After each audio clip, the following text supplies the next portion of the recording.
Now, one of the stories that has received very little coverage this week, I was quite surprised, but has received a great deal of attention internationally, was the latest publication of the Times, which is the British newspaper, the English newspaper, the Times Higher Education Rankings. There are three major rankings of international universities. Sometimes they're linked and sometimes they're not, but they seem to be very, very important.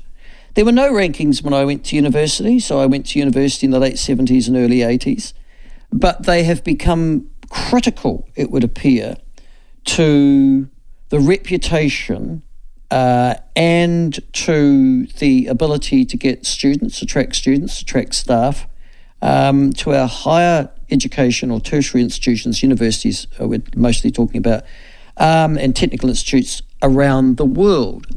And usually these educational rankings or these higher educational rankings are promoted by universities. In fact, I saw Otago University promoted one about 6 months ago, but it's silent on this one, and perhaps no wonder why. To talk to us about the latest rankings and also why New Zealand's tertiary facilities or institutions don't appear to be going in an upward direction according to these rankings, we're joined by the Chief Executive Officer of Universities New Zealand, Chris Whelan. Chris, thanks very much for joining us. I really appreciate your time. Good morning. Yeah. First of all, what's Universities New Zealand? I don't think you were around when I was at university, so are you a recent formation? Oh, we would have had a different name back when you were at university. We would have been known as the New Zealand Vice-Chancellors Committee. Ah, okay. So, which is still our legal name. But effectively, we're the place where the 8 university Vice-Chancellors come together. Our primary responsibility in legislation is actually quality assurance and approving programs and such. But, we also obviously ensure that there's coordination across the sector. It's a very interesting area, universities in New Zealand, because at the moment I see Massey University as the latest to announce cuts to academic staff. We know that Otago and Victoria have been through that process as well. I'm not aware of the other universities. Why are universities cutting their academic staff in New Zealand? What's the rationale there? Look, there's a whole range of factors that have come together. Some of them are short-term and some of them are long-term structural. So short-term, just simply, we've had borders closed for a while. When borders were closed, international students didn't arrive, but actually more domestic students stayed in New Zealand. When borders reopened, international student numbers restarted, but actually there's always been about 15% of domestic students who leave school who actually go overseas to do their university studies.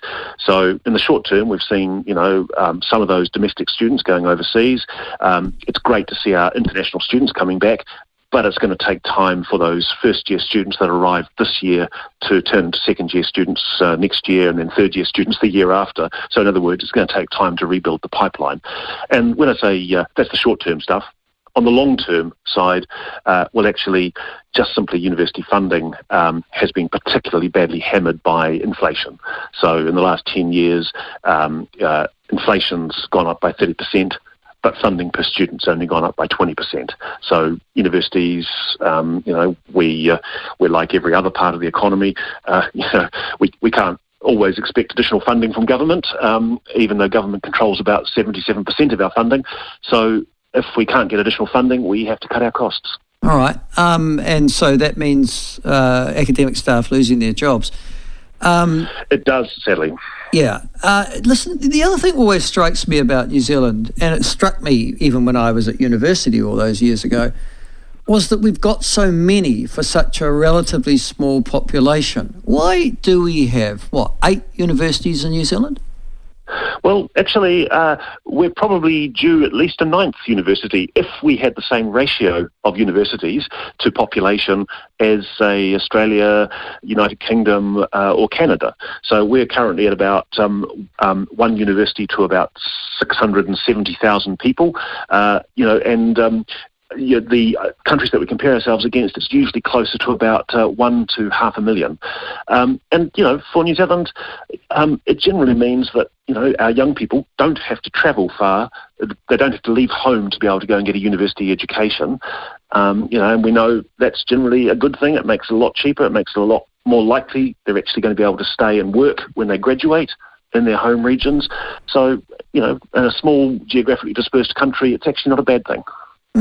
But it means that if you've got a lack of funding, it means you've got 8 separate institutions who are almost silos in a funny sort of way, Chris, to be able to, you'd think they'd be able to share some of the staff, for example, and some of the courses. And there are collaborations, but you're right, there could absolutely be more of them, and that's actually exactly the conversations that are taking place at the moment around, what more can we do in that space to make use of very limited resources.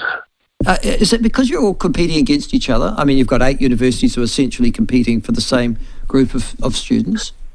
Yes, it is, and I often have to deal with the fact that competition is both a good thing and, at a point, a bad thing.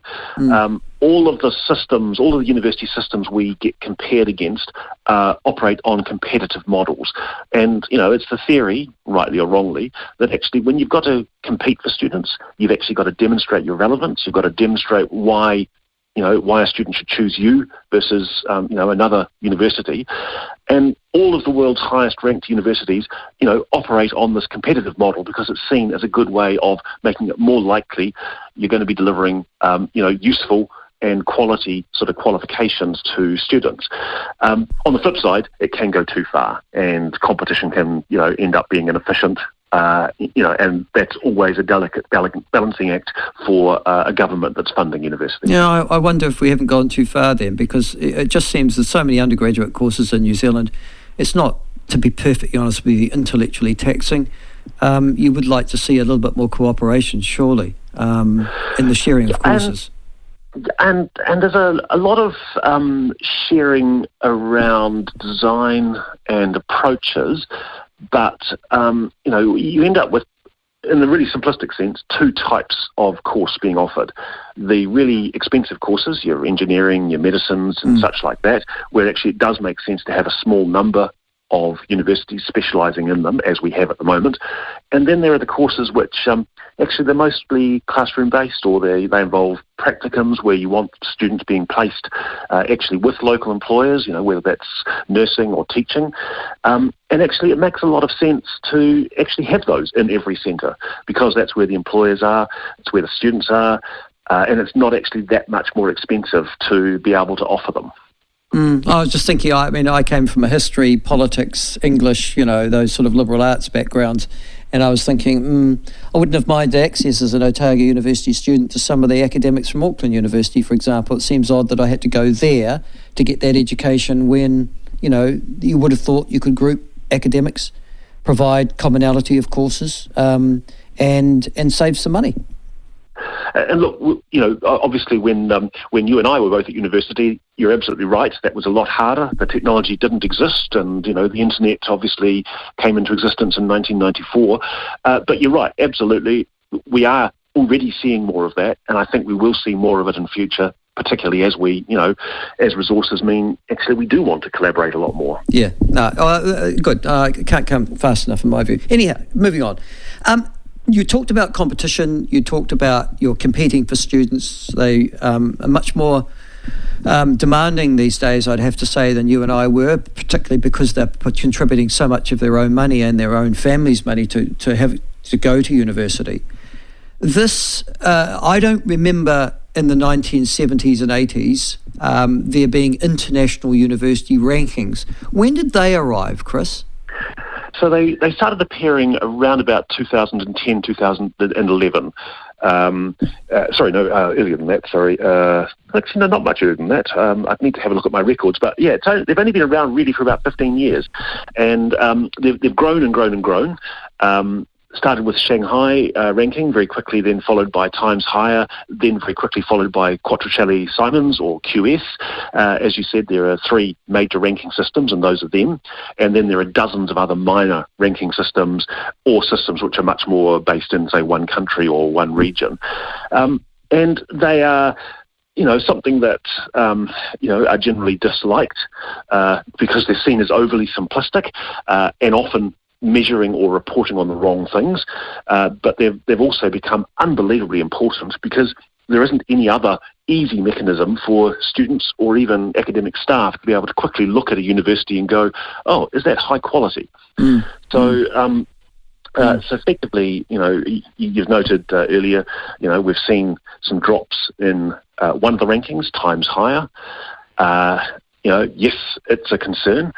Times Higher is overwhelmingly focused on research impact and research reputation. So about 70% of that ranking is how are your citation rates going, and most of the research that is most highly cited is research that's done collaboratively across borders, and research reputation is academics going, who do they consider to be at the top of the field, which universities overseas, and again, a lot of that comes down to visibility. And with our borders being closed for 3 years, the amount of collaboration that's been happening in research, the visibility or the connections that we've had people to be able to maintain reputation has just suffered. So, I think the question, was asked, what can we do to reverse the decline in rankings? Well, we've actually already done it by reopening borders. It's going to take a bit of time for us to, get those collaborations going again, to get those relationships going again. But, we're still as high a quality set of universities as we ever were. It's just getting those reputations and collaborations going again.